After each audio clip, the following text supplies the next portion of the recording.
ففي كل سماء أمر يختلف عن أمر السماء الثانية، وأوحى في كل سماء أمرها. أما أمر السماء السابعة فهي السماء التي أعدت للمقربين من الملائكة، ففيها البيت المعمور يطوف به كل يوم 70,000 ملك لا يرجعون إليه حتى تقوم الساعة. وفوقها سدرة المنتهى، عندها جنة المأوى، إذ يغشى السدرة ما يغشى، ما زاغ البصر وما طغى. السماء السابعة ليس فيها موضع 4 أصابع إلا وملك قائم أو راكع أو ساجد هو كذلك حتى تقوم الساعة. السماء السادسة ملئت بالملائكة كما ملئت السابعة.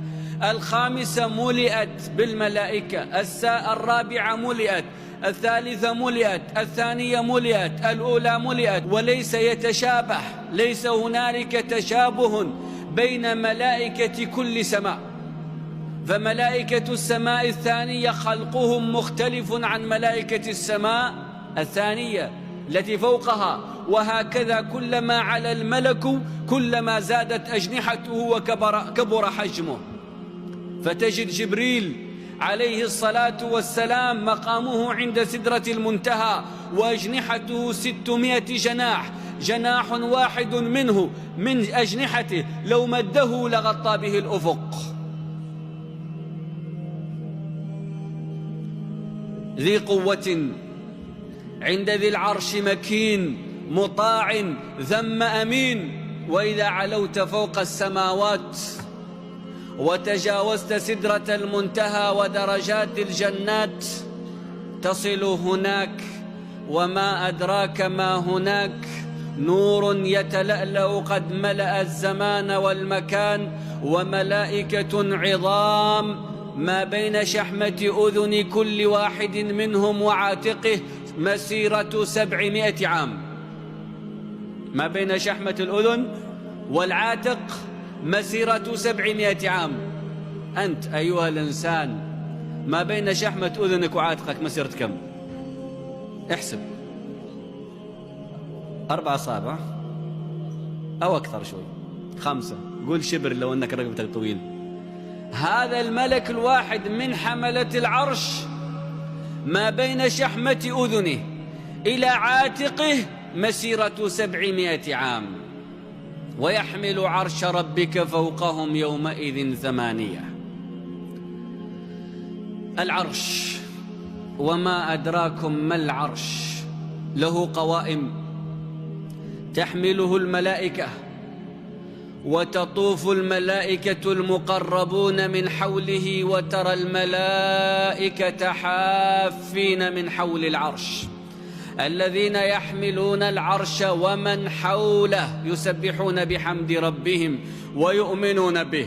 الملائكة من حول العرش غير الملائكة في السماوات، والملائكة في السماوات غير الملائكة في الأرض، غير الملائكة بين السماء والأرض. ذلكم خلق الله جاعل الملائكة رسلا أولي أجنحة مثنى وثلاث ورباع يزيد في الخلق ما يشاء، أدناهم صاحب الجناحين وأعلاهم لا حد لأجنحته.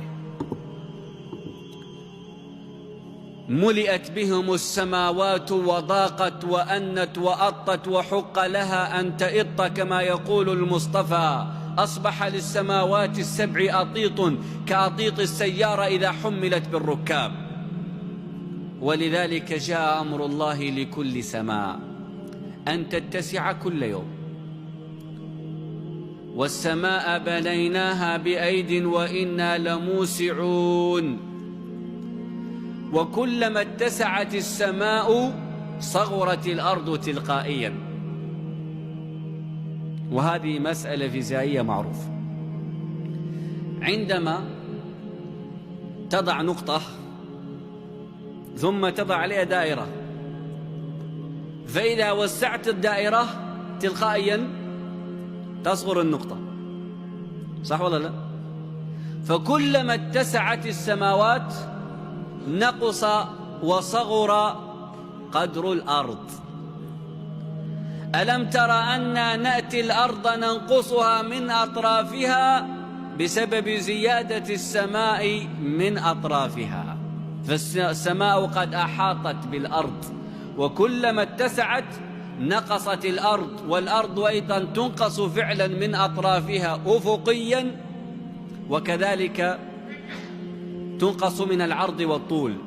فأما نقصها من العرض فبالبحار التي تأكل اليابسة، وأما نقصها من الطول فبالرياح والأمطار التي تأكل من رؤوس الجبال، فكل جبل تأكل منه الرياح والمطر ويتساقط من رأسه حتى يأتي يوم القيامة فتحمل الأرض والجبال وتدكان دكة واحدة. ثم خلق الله الأرض بعد ذلك، خلق الله الأرض قبل السماء في يومين، ثم خلق السماء في يومين، ثم ملأ الأرض بخيراتها وبركاتها في يومين، وملأ السماء بملائكتها. كل ذلك حصل في 6 أيام، وفي يوم الجمعة وهو اليوم الأخير من الأيام ال6 خلق الله الجنة والنار معا في يوم واحد. يعني الدنيا استغرقت كم؟ 6 أيام، والآخرة الكبيرة العظيمة يوم واحد. خلقت الجنة يوم الجمعة وخلقت النار يوم الجمعة في اليوم الأخير من ال6 أيام. الدنيا الصغيرة 6 أيام، يومان للأرض ويومان للسماء ويومان لخلق الأرض والسماء، للخلق الذي يسكن في الأرض والسماء من ملائكة وجن وبهائم وإنس وغير ذلك.